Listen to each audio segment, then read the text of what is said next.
day was about hospitality, gastvrijheid, hospitality. And we did two really different things on that afternoon. First, we went to Abdij Lilbos. It's an abbey. It's an old abbey with monks, where they started to breed the Lievar, the Limburg. Limburg is our region, the Limburg pigs. So you can see them over here. It's really a very good kind of pig meat, of pork meat. Maybe some of you have tasted it, because if I'm right, it's over there, the Lievar meat.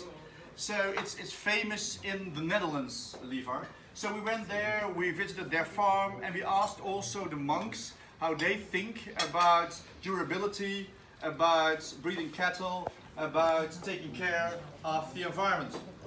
But then we said, if you are really involved with hospitality, it's not only taking care of your own people, it's not only lot for monks to take care of people who seek asylum, with them who want to seek for peace in their monastery.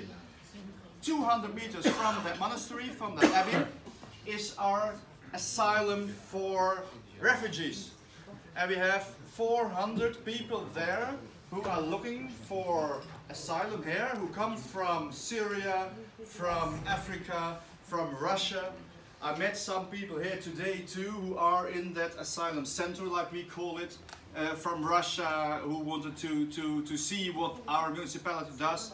So we went over there, and here you see that we were informed over there, and our people, our collaborators, our civil servants were informed over there about learning the language, about learning the culture of the Netherlands, but also about the procedures to get a permit to stay here, or, and of course that's about half of the possibilities, the procedures to be sent back to the country where you come from.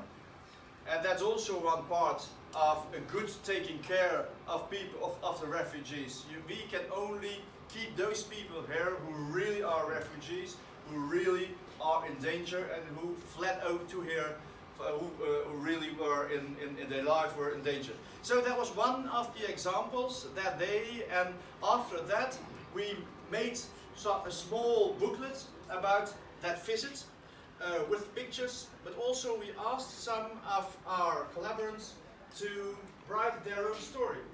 What have you seen? What do you remember from that day?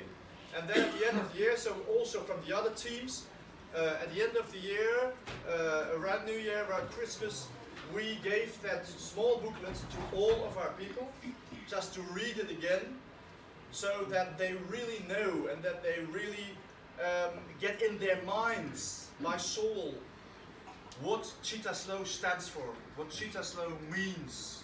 And it was a big success. And just because of that success, we decided to do it again this year. So we have 5 new afternoons that we ask all our collaborators, all our civil servants to join us to go to new projects. And then in a few years' time, they will have seen all those themes. They know that was one of the nice things of this procedure, because afterwards they said, some colleagues said to each other, I didn't know that you did this, and that it was so important, and that also the cultural history is very important for those people who are involved with social cohesion. How can we help people who live in older houses, who live in monuments? How can we take care of churches and of older monuments, and maybe make sure that maybe the churches aren't used as much as they were 50 years ago. But if we rebuild a church, we did that in Echt-Susteren, we rebuild a church and make it a hospital for people who are going to die.